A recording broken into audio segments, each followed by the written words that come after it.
अस्सलाम वालेकुम एवरीवन। उम्मीद करता हूं कि आप सब खैरियत से होंगे। आप देख रहे हैं मेरी कामयाबी चैनल। आज हम पेशे खिदमत हैं रमजान स्पेशल टॉक शो के साथ। रमजान बाबरकत महीना, फजीलतों वाला महीना है जो जारी और सारी है। और इस महीने आज हमारे इस एपिसोड में हमारे साथ जो गेस्ट मौजूद हैं, कोमल नायाब साहिबा, जो कि वो खुद नायाब हैं पर्सनैलिटी वाइज भी और बहुत ही डायनेमिक पर्सनैलिटी की मालिक हैं। जानना चाहेंगे इनकी लाइफ स्टाइल किस तरह चल रही है रमजान के हवाले से और इनकी फील्ड के हवाले से, क्योंकि एजुकेशन सेक्टर में भी काम कर रही हैं, ये बिजनेस डेवलपमेंट के हवाले से भी काम करती हैं, ई बुक राइटर हैं और इसके अलावा बच्चों की जो अर्ली ईयर एजुकेशन होती है उसके ऊपर भी ये फोकस करती हैं। So let's start our show. अस्सलाम वालेकुम। वालेकुम सलाम। कैसे हैं आप? अल्लाह का शुक्र, मैं बिल्कुल ठीक हूँ। बहुत शुक्रिया आपका कि आपने अपना कीमती वक्त हमारे शो के लिए निकाला। अच्छा कोमल, मुझे ये बताइएगा कि रमजान के हवाले से आपकी क्या मसरूफियात हैं, रमजान में क्या रूटीन होती है या कुछ प्रेशर होता है रमजान में? अली, प्रेशर तो कोई नहीं होता है रमजान में। रमजान की रूटीन थोड़ी सी टफ होती है नॉर्मल रूटीन से। होता ये है कि ऑब्वियसली हमें रमजान के टास्क भी फॉलो करने हैं, फैमिली लाइफ भी है, उसके साथ साथ हमारी ऑब्वियसली जॉब लाइफ भी है जिसमें हमें अपने जो टास्क होते हैं, स्पेशली स्कूल्स के साथ, स्कूल के टाइम कम हो जाता है बट उसमें हमारे पास चैलेंजेस बढ़ जाते हैं, जो कि आपने अभी सबको बताया कि मैं मॉन्टेसरी डायरेक्टर्स भी हूँ। मैंने अपना करियर स्टार्ट किया है co teacher. I start my career और a co teacher till now leadership role. मेरा जो फोकस होता था वो छोटे बच्चे होते थे, EYFS के बच्चे जो 2 till 5 years के स्टूडेंट्स आते हैं। उनको रमजान में कैसे एंगेज करना है, उनकी प्लानिंग, उनके लिए हैंड्स ऑन एक्टिविटीज जो कि बच्चे जिनका रोजा नहीं होता, यू नो, उनके लिए चीजें प्लान करना, not for school, for different school. इस टाइम जो मैं काम कर रही हूँ सैनैप्सिस के साथ, इसमें हम डिफरेंट स्कूल के लिए करिकुलम प्लान करते हैं। डिफरेंट स्कूल के लिए हम स्ट्रेटेजिस्ट हैं, तो डिफरेंट तरीके से उनके रिक्वायरमेंट के अकॉर्डिंग चीजों को मैनेज करना होता है। एग्जैक्टली। करिकुलम डिजाइन करती हैं, उसमें किन बातों का फोकस रखती हैं कि which point are very best for our new generation, जो अभी छोटे बच्चे आने वाला हमारा मुस्तकबिल? Age, especially age. And second, जो हमारा करिकुलम प्लान हो वो बच्चे उससे अट्रैक्ट हो, फोकस्ड हो, ना के देख के कहें ये हमें क्या मिल गया। जैसे हमारे जमाने में होता था 4 पेज राइटिंग तो जरूर करनी है, उर्दू की भी, इंग्लिश की भी और मैथ्स की भी प्रैक्टिस करनी है। लिमिटेड प्लान में, लिमिटेड वर्क में, लिमिटेड होमवर्क में कितना ज्यादा वो सीख सकते हैं। स्पेशली करिकुलम प्लानिंग में मैं कोशिश करती हूँ कि मैं उन लोगों को एक्टिविटीज दूं। आज का बच्चा प्रोजेक्ट पे, एक्टिविटीज पे ज्यादा फोकस करता है और ज्यादा इंटरेस्ट लेता है, और वो आपकी जो एक एक्सपेक्टेशन होती है उससे ज्यादा बढ़ के आपको रिजल्ट देता है। This is my experience. क्योंकि बच्चे जो हैं आजकल हमारे वो एक्टिविटीज से ही ज्यादा सीख पाते हैं।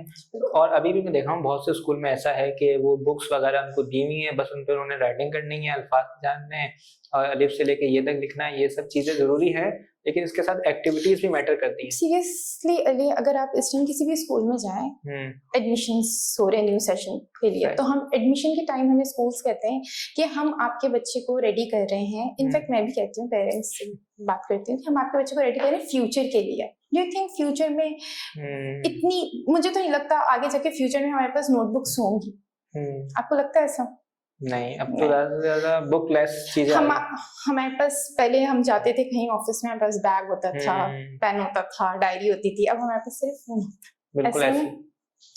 सो मुझे ऐसा लगता है कि नोटबुक भी नहीं रखते हम, तो मोबाइल ही रखते हैं, उसी में अपने नोट्स वगैरह लिख लेते हैं, बिल्कुल। अच्छा, आप ई बुक राइटर भी हैं, ई बुक क्रिएटर हैं, तो ई बुक किस तरह डिजाइन करती हैं आप और क्या इसमें चीजें शामिल होती हैं? एक्चुअली ई बुक डिजाइन करते हुए मैं सबसे पहले एज का ख्याल रखती हूँ, किस एज के बच्चों के लिए कर रही हूँ। यानी अब मैं 3 साल के बच्चों के लिए कर रही हूँ तो उसमें वो ही बच्चे यूज कर सकते हैं, क्योंकि 3 इयर्स के बच्चों के लिए प्री राइटिंग एक्टिविटीज के अकॉर्डिंग ई बुक्स डिजाइन होती हैं, एंड द थिंग उसमें वीडियोस उसके अकॉर्डिंग होती हैं। इस बात का ख्याल रखना पड़ता है ई बुक डिजाइन करते हुए कि इसमें बहुत ज्यादा ऐसी एक्टिविटीज, स्क्रीन टाइम एक्टिविटीज तो नहीं है उसमें। बच्चों को हमें दोनों चीजों को मैनेज करना पड़ता है। बहुत ज्यादा स्क्रीन टाइम छोटे बच्चों के लिए सामना करना पड़ता है बच्चों को जी। और डॉक्टर्स भी आपने देखा है बिल्कुल मना करते हैं हर टाइम बच्चे को स्क्रीन पे आगे बिठाना। हमारे यहाँ तो एक कॉमन सी बात बन गई है ना कि जैसे बच्चा अभी 5-6 महीने का ही होता है तो उसको मोबाइल पकड़ा देते हैं, वो तब से मोबाइल देख रहा होता है। नहीं अब जी, क्योंकि हमारे जो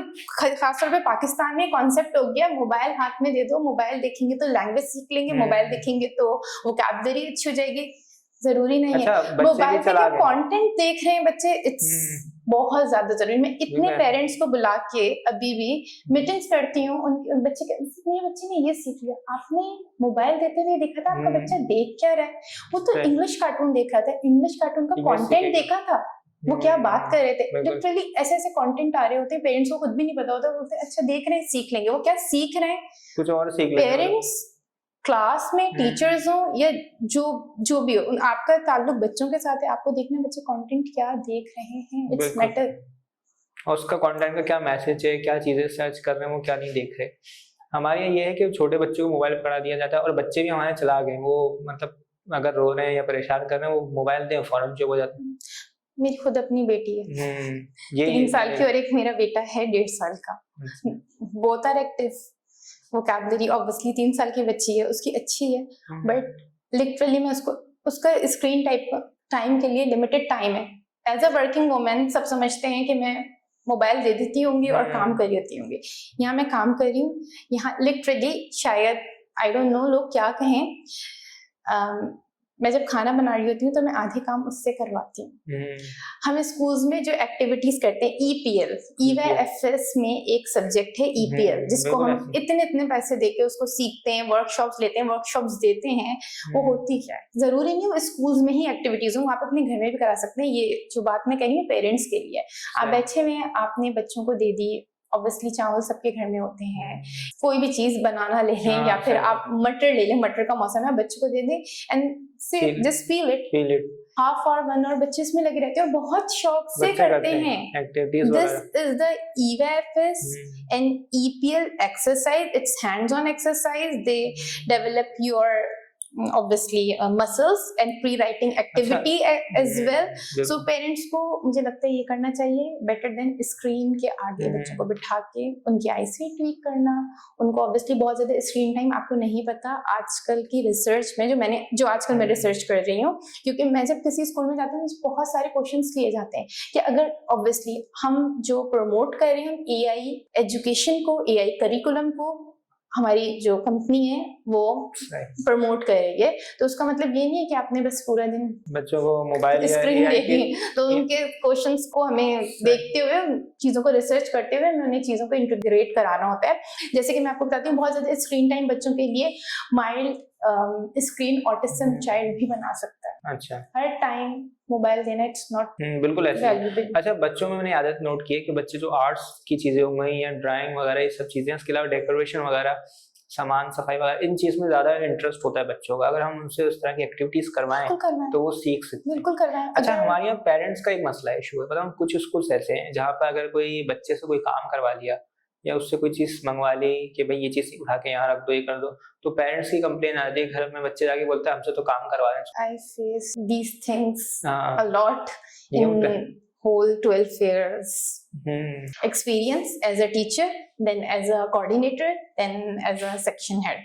Parents को फिर समझाना पड़ता है, लिटरली पेरेंट्स को ये बात समझनी चाहिए कि जहां हम बच्चों को इतने एक्सपेंसिव खाने खिला रहे होते हैं, हम इतने एक्सपेंसिव टॉयज दिला रहे होते हैं, मुझे नहीं लगता कि चीजें इतनी एक्सपेंसिव होती हैं, अगर उन्हें लगती भी हैं तो उससे जितना बच्चा लर्न कर रहे हैं, they didn't know about this. बिल्कुल, हर वक्त लिखना इट्स नॉट पढ़ाई। आपको मैं अभी 10 पेजेस दे दूं, आप लिखें, आप लिख के तो मुझे दे देंगे, उसमें से आप सीखेंगे क्या? आपको बस हमेशा जिंदगी भर ये याद रहेगा उन्होंने मुझसे 10 पेजेस लिखवाए थे, उसमें आपने लिखा क्या था, आपको शायद 2 लाइंस भी याद नहीं होंगी। पर अगर यही चीज मैं आपको 10 दफा कह दूं, इन 10 पॉट्स पे इतने कलर्स करो और इस पे इतने डॉट लगा देना, वो आपको हमेशा याद रहेंगे। बिल्कुल, this is the difference between the copy work and the activity work. हमें इस चीज से जो ये रट्टाफिकेशन है और लिखते रहो इस चीजों से थोड़ा सा बाहर निकलना होगा। हमें चाहिए कि हम कॉन्सेप्ट पे काम करें, कॉन्सेप्ट क्लियर करें, ताकि बच्चा जो है वो खुद से अपने ओन वर्ड्स को लिखे और उससे उसको स्किल्स में भी एनहांसमेंट आए। ऑनेस्टली स्पीकिंग इस दौर में जिसे हम जेन-ज़ी कहते हैं, इसमें ये लोगों ने इस बात को अंडरस्टैंड किया है, लोग इस तरफ बहुत आ रहे हैं। कुछ लोगों के अलावा कह सकते हैं जिनका एक अभी तक एक ओल्ड एज माइंडसेट है, वो बेबी बूमर्स वाली जनरेशन है शायद। हाँ, मे बी कि नहीं हमने ऐसे किया था तो हमारे बच्चे भी ऐसे करेंगे, हम 2 थप्पड़ खा के पढ़ते थे तो ये भी 2 थप्पड़ खा के पढ़ देंगे। ये कुछ लोगों का कॉन्सेप्ट रह गया है, वरना आज की जनरेशन काफी चेंज हुई है। अगर मैं इस जनरेशन के पेरेंट्स की बात करूं, अगर उनको आराम से लॉजिक के साथ समझाएं अच्छा, ये एक सवाल थोड़ा सा हटके है कि जो हाँ, ये नर्सरी क्लास के जो बच्चे होते हैं या दूसरी प्ले ग्रुप वगैरह के, इनमें ज्यादा टीचर्स फीमेल्स ही क्यों होते हैं और जो है बड़ी क्लास में मेल मारते हैं बच्चे होते हैं? क्योंकि स्पेशली द पाकिस्तान, अगर हाँ। आप बाहर अब्रॉड में जाएं, क्योंकि तो मैंने मेल एक भी दो होते इंटरनेशनल वर्कशॉप्स ली हैं, तो वहाँ पे हम्म। आपको पता है EYFS में मेल भी आपको ट्रेन कर रहे होते हैं और वहाँ पे क्लासेस में होते हैं सही। और वहाँ पे सीरीज भी आ रही होती हैं अक्सर। आप देखें तो मैं लास्ट कोविड से पहले दुबई में थी, वहाँ पे मैंने देखा है। क्यों? क्योंकि पाकिस्तान में स्पेशली आदमियों में पेशेंस लेवल नहीं है, और नहीं। इन क्लासेस और बच्चों के साथ रहने के लिए आपको Patience पेशेंस चाहिए। चाहिए। आपका जो वे ऑफ टॉकिंग है, वे ऑफ ऑब्वियसली बिल्कुल। वॉइस है, वो अगर आपने चीख के बच्चे को बोला, आपने वहीं पे बच्चे की पर्सनैलिटी खत्म बच्चा कर डर दी, जाता है काफी। वो बिल्कुल ऐसे। आएगा ही नहीं। हाँ। अच्छा, मैं खुद बहुत जगह जाना होता है तो बच्चे तो मुझसे बहुत ज्यादा मतलब हंसते हैं और बहुत क्योंकि आप क्लोज अपनी वॉइस देखें, आपकी हाँ। वॉइस पोलाइट है, आप उनसे ऑब्वियसली कामली मिलती होंगे। हाँ। अगर आप किसी बच्चे को कहेंगे इधर आओ, और अगर आप कहेंगे बेटा इधर आओ, मैं खुद एक एजुकेशन सिस्टम में भी काम कर रहा हूँ, तो मैं जब जाता हूँ तो बच्चे ऐसे आ जाते हैं जैसे मैं कोई फैन वैन हूँ उनका। हाँ, ऑब्वियसली वो हाँ। वाइब्स आपकी वैसे ही बन जाती हैं जैसे आप होते हैं। जैसे- obviously but mostly specially Pakistan में जेंट्स आर वेरी स्ट्रिक्ट, हाँ, और उनकी बिल्कुल। पर्सनालिटी और वॉइस और मीन्स के उनके एटीट्यूड में भी आता है ना, मे बी अच्छा, हमारे यहाँ मेल्स ने भी थोड़ा माइंडसेट ऐसा बनाया हुआ है कि कि हम ना बच्चों को क्यों पढ़ाएं, बच्चों को लिफ्ट क्यों कराएं और बच्चों को क्यों पढ़ाएं, बच्चे हैं इनको उनके लेवल में रखें। जब हमें चाहिए कि हम जब बच्चे से बात करें तो उसके लेवल पर आकर बात करनी चाहिए। ट्रू, बिल्कुल ऐसे ही ऐसे ही। ना कि अपने आप को स्ट्रिक्ट बनाएं और चीजें उसको सिखाएं दिस कि इज अ तुम- रूल ऑफ जो हमारा रूल है फर्स्ट, वो यही तो है। फर्स्ट टाइम हम यही तो कहते हैं कि जब हम अपना करिकुलम डिजाइन कर रहे होते हैं, जब हम कोई भी चीज प्लान कर रहे होते हैं, हम यहाँ बैठ के नहीं सोचेंगे मैं मेरे पास तो इतना एक्सपीरियंस है, मैं इस लेवल की चीजें डिजाइन करूँगी। मैं उस एज के अकॉर्डिंग सोच के अपने आप को लिटरली एज्यूम करती हूँ। अगर मैं 8 साल की होती हूँ और मैं 2 क्लास में होती है, 3 क्लास में होती है, मुझे क्या एक्टिविटीज ऑब्वियसली अट्रैक्ट करती, देन यू कैन। बिल्कुल ऐसी है। अच्छा, मुझे ये बताइए कि रमजान का जो महीना स्पेशल अभी चल रहा है, तो उसमें कौन सी ऐसी एक्टिविटीज हैं जो बच्चों को करवानी चाहिए जिससे उनके स्किल्स में एनहांसमेंट भी हो सके और थोड़ा वो इस्लाम के बारे में सीख भी सके? आपने बहुत अच्छी बात की। अभी मेरा जो काम है, जो भी मैं चीजें कर रही हूँ, मैं यही चीजें डिजाइन कर रही हूँ। हम बहुत चीजों में अपग्रेड हुए हैं, curriculum, AI, activities, but it's time, जैसे रमजान आता है तो मैं स्पेशली, या हम कह सकते हैं, हम स्पेशली रमजान के पूरे मंथ में एक स्पेशल जो मंथली सिलेबस होता है वो डिजाइन करते हैं। ठीक, उसके बाद हम वो इम्प्लीमेंट करवाते हैं बच्चों को। छोटे बच्चों की फाउंडेशन बनती ही यही है जो आप उन्हें सिखा रहे हैं। बच्चों की लाइफ में एबाकाडा 1 2 3 या एक्टिविटीज ही लाइफ नहीं है, उन्हें अपनी ऑब्वियसली इस्लामिक वैल्यूज भी पता होनी चाहिए। जो आज के जनरेशन में जो सबसे ज्यादा कमी पाई जाती है, जो सबसे ज्यादा रिस्पेक्ट का एलिमेंट कम हो गया है, बदतमीजी को कॉन्फिडेंस का नाम दे दिया गया है, तो इसके लिए वी जस्ट ऑब्वियसली चीज़ों को सोचते हुए हम चीज़ों को इम्प्लीमेंट करते हैं। तो रमज़ान में छोटी छोटी एक्टिविटीज़ आप बच्चों को करवा सकते हैं। ऑब्वियसली मैं बड़ों की भी आपसे शेयर करती हूँ, घर में भी स्कूल में भी। इसमें बच्चे सुबहान अल्लाह, अल्लाहु अकबर, दूध पीने की दुआ हो गई, या रमज़ान में हम लोग बच्चों को नमाज कैसे पढ़ी जाती है, ऑब्वियसली दुआएं तो याद नहीं कर सकते, बट ऑब्वियसली स्टेप्स बच्चों को याद होते हैं। आप रोजाना जो आपकी एक्सरसाइज होती है या फिर आपकी जो फिजिकल एक्सरसाइज वाला टाइम होता है, हम उसे नमाज वाले टाइम में कन्वर्ट कर देते हैं। हर बच्चे को तस्बीह एक्टिविटी, जिसे हम कहते हैं तस्बीह डे हो गया, नमाज डे हो गया, स्कार्फ डे हो गया, इस टाइप के डे सेलिब्रेट करते हैं। रोजा एक्टिविटी भी करा सकते हैं। रोजा एक्टिविटी भी करवाते हैं कि बच्चा they should know at the end of the Ramzan, जब वो बच्चे घर में जाके कहते हैं मम्मा आज तुमने ये सीख किया, कैन यू डू दिस, और वो जब अपनी मम्मी को साथ लेके बैठते हैं, मेरे स्कार्फ कहेंगे आज टीचर ने मुझे ये बताया था, वजू के स्टेप, ऑब्वियसली प्रॉपर नहीं आता वजू के स्टेप्स, थोड़ा बहुत सीख सकते हैं। ऑब्वियसली लिटरली उन बच्चों को देख के ना याद रहते हैं, अच्छे ही बच्चे कर रहे हैं हमारे। ये बड़ी अच्छी बात की आपने कि जो छोटे छोटे स्टेप्स हैं, ये इस्लामिक एजुकेशन, ये बहुत जरूरी है, क्योंकि आज के दौर में हम ज्यादातर जो है मोबाइल में लगे हुए, कार्टून्स वगैरह ये सब चीजों में लगे हैं, और जो इस्लामिक हिस्ट्री है अपनी वो नहीं पता बच्चों को, छोटे छोटे इवेंट्स नहीं पता। हमें रमजान में ये भी बताना चाहिए कि किस डे को कौन सा इवेंट है, लास्ट अशरा हमारा कितना इम्पोर्टेंट है। हमें स्कूल में ऑफ मिलते हैं क्योंकि हमने अब लिटरली मोस्टली, मैं ये नहीं कहूंगी सभी ऐसे हैं, मोस्टली बच्चों का कॉन्सेप्ट बन गया है हम ना सुबह उठेंगे, हमें शाम में पार्टी होगी। मैं लिटरली बच्चों से पूछती हूँ what you do at home, ठीक है, बच्चों का माइंडसेट पता चलता है जब आप आपको ये नहीं रखना कि बस ये रूल है, ये करना है। आप सबसे पहले उनका माइंडसेट पता करें, then you can apply strategies according to the बिल्कुल चाइल्ड या ऐसे। Class, right.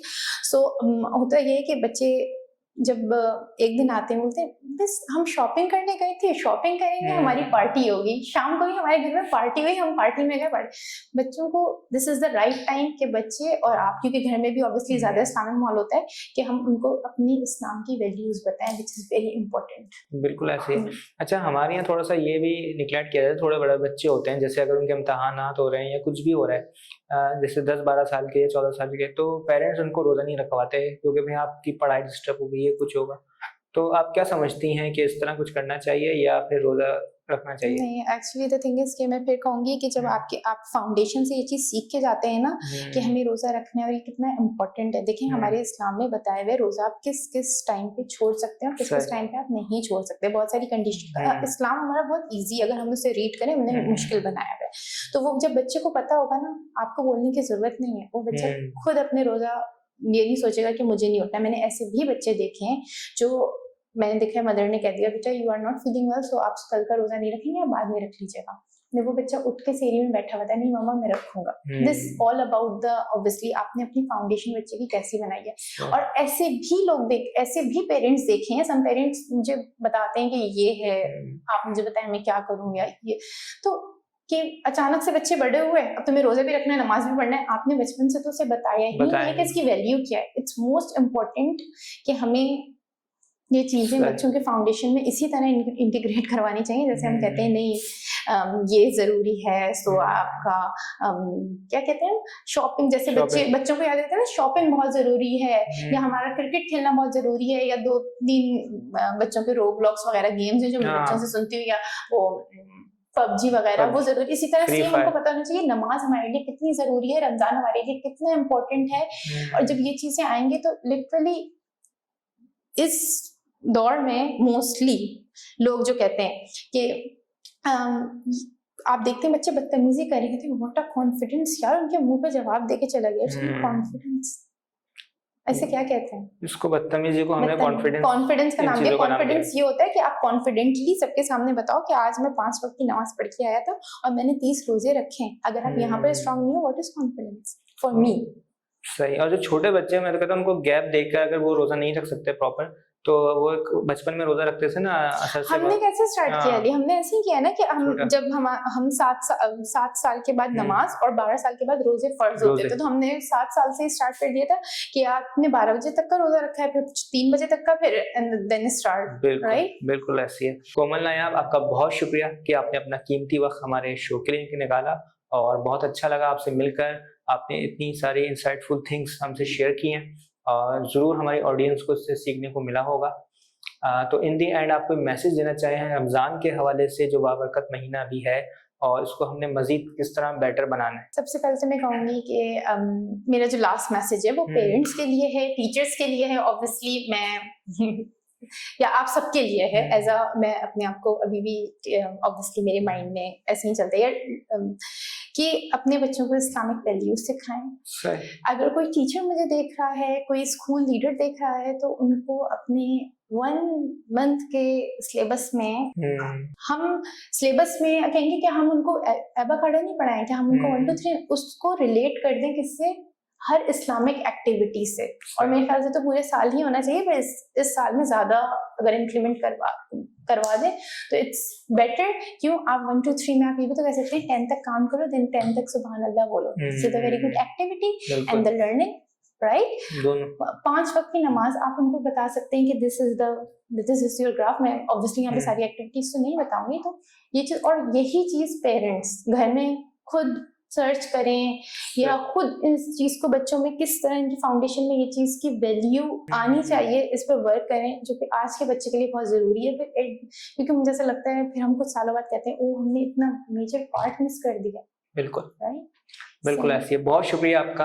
तो नाज़रीन, आपका शुक्रिया कि आपने हमारे इस वीडियो को देखा और इस कोमल नायाब से कुछ सीखने को आपको मिला होगा। बहुत अच्छी इन्होंने बातें की बच्चों की पढ़ाई के हवाले से और रमज़ान की एक्टिविटीज़ के हवाले से, जो हमें बच्चों के साथ बैठकर करनी चाहिए। लाजमी नहीं है कि आपने बच्चे को स्कूल भेज दिया है तो आपने वहीं पे सोचा कि बच्चा वहीं से पढ़ के वहीं से एक्टिविटीज़ करके आएगा, लेकिन आपने उसके बाद अपने घर पर भी आकर बच्चों के साथ जो है इस्लामिक चीज़ें सिखानी है, उन्हें एक्टिविटीज़ करवानी है ताकि उनके अंदर सही तौर पर इस्लाम जो है वो राइज हो सके। रमज़ान का बाबरकत का महीना है, अल्लाह ताला हमारे तमाम गुनाहों को माफ़ फरमाए। मिलते हैं आपसे फिर किसी नए एपिसोड में अपने नए मेहमान के साथ, तब तक रखिएगा अपना ख्याल। अल्लाह हाफ़िज़।